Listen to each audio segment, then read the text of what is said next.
Imagine being stuck with a job that has no pay, no benefits, and even when you die, you still have to clock in the next day. That's the fate of heroes in this world, because no matter how many times they die in battle, they are constantly resurrected and forced to continue fighting. Dada is one such hero, and he is currently running through the forest while being chased by a group of knights.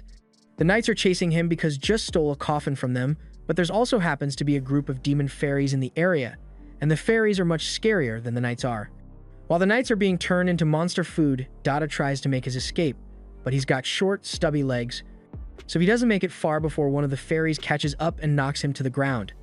Dada starts freaking out and yells for help because he doesn't want to become a snack, and luckily for him, at the last second, his companion, Xylo, comes falling from the sky and stabs the monster in the head. Dada is grateful to be alive, but he apparently got impaled while he was running for his life, and it hurts really bad, so he's not ready to deal with all that. He tells Xylo to just kill him because the church will resurrect him back at base anyway, but Xylo socks him in the face and tells him to stop thinking like that. The church doesn't care if they die since they can always drag their souls out of hell and put them in new bodies, but after each death and resurrection, the memories of your soul are slowly eroded, and eventually, you'd forget who you are. Dada realizes that Xylo is right, so he agrees to let Xylo treat his wound, no matter how painful it is. A little while later, Dada is all patched up, but just then, Xylo notices the coffin over there, and it all finally clicks that Dada did something really dumb. He was being chased because he stole this coffin, but Xylo doesn't understand why Dada would even bother stealing something like this from the knights in the first place. Dada apologizes and says he's not sure why he did it. He just saw the knights transporting the coffin and thought, I could probably steal that. And before he knew it, he was running through the forest with the coffin. It's taking every bit of restraint in Xylo's body to not slit Dada's throat after a stunt like that, but Dada begs him to let it go because worst case scenario, they can just return the coffin, everything will go back to normal. It's not like things could get much worse for them anyway. However, when they head over to the coffin to check it out, they realize that their situation just got a lot worse. It was already bad enough that Dada stole a coffin, but there's a girl's body inside it, and she looks like she's really important, so HQ is going to be really mad about this. Dada assumes she must be a royal, but Xylo can tell that the girl isn't even human, she's a goddess.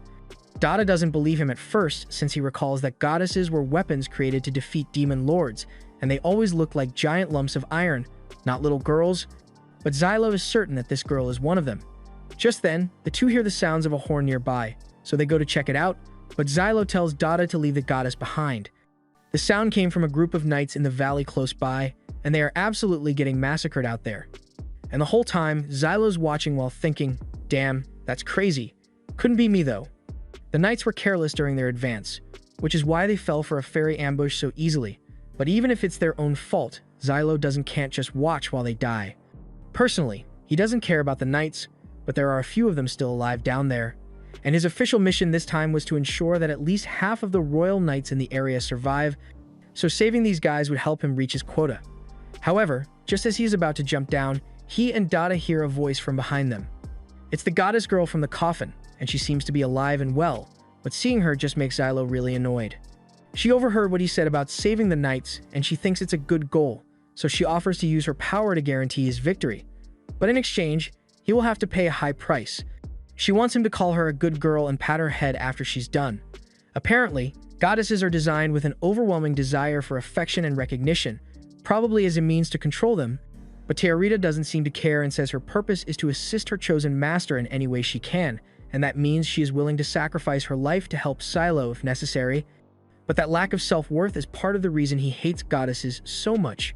He jumps down from the cliff and says he will handle it on his own because he doesn't want to rely on a goddess's power, but he's still going to need Dada's observation skills. So he asks him to point in the direction of the knights.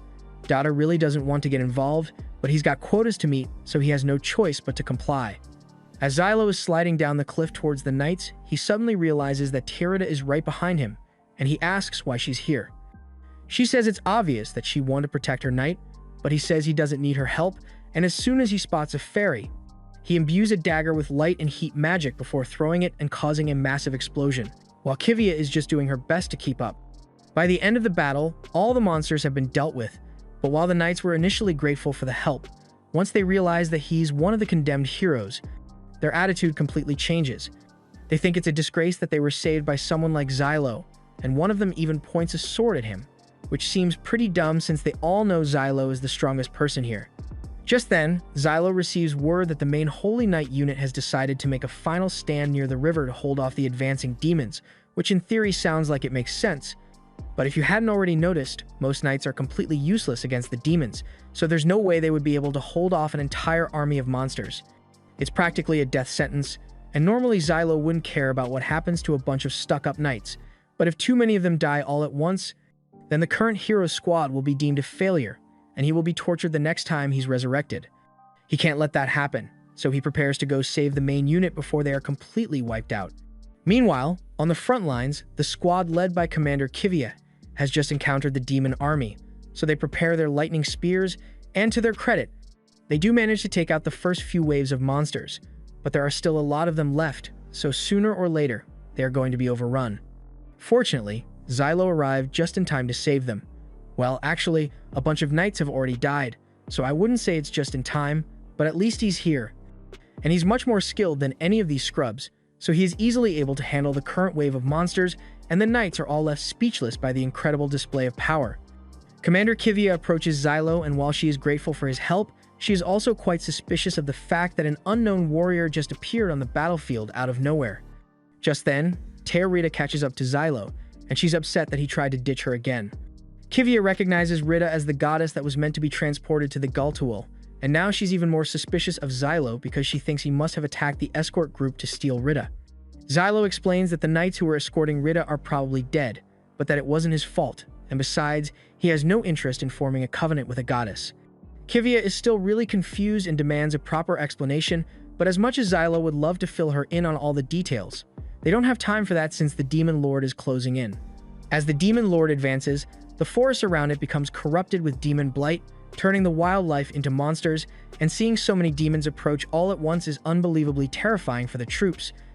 So they lose their nerve and impulsively fire, even though Kivia warns them not to. It turns out that that was one of the worst mistakes that they could have made, because this Demon Lord has a force field that not only blocks attacks, it also reflects the damage back at them, so a large portion of the Holy Knights are wiped out.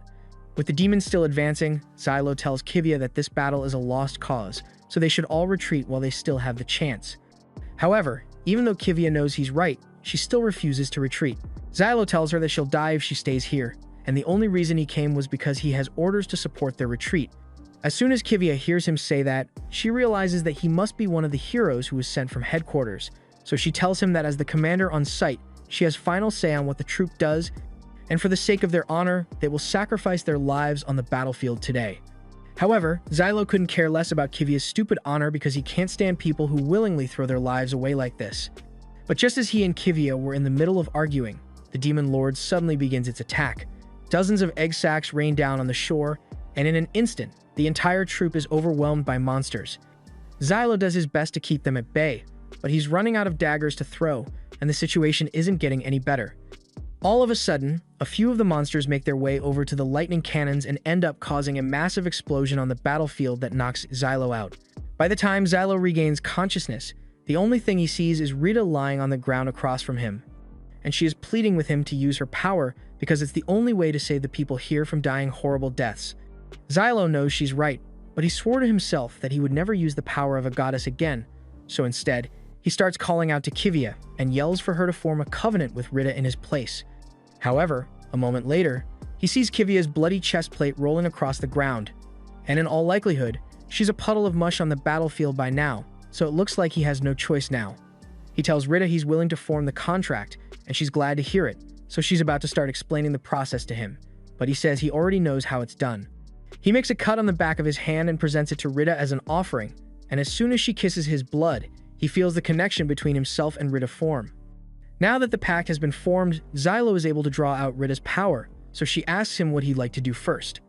He says a good place to start would be taking out the fairies that are currently surrounding them, so Rita happily obliges. As the goddess of swords, Rita is able to summon countless weapons and rain them down upon her enemies, so in no time, she has completely wiped out the monster army. Rita is really proud of herself and tells Xylo he can start praising her now, but he says her reward is going to have to wait because there's still another wave of monsters headed this way. He picks up one of the swords that Rita created and hurls it at a monster, and it looks like his power still works with the swords Rita creates, so he asks her to give him some more ammo. Bit by bit, he chips away at the remaining demons as the Holy Knights watch in amazement. At one point, Xylo manages to find Kivia and she's surprised to see that she's still alive, but it would have been nice to know before he formed the contract, but it is what it is. He tells Kivia that she needs to take her men and hunt down any demons they manage to survive his explosions before they do more damage.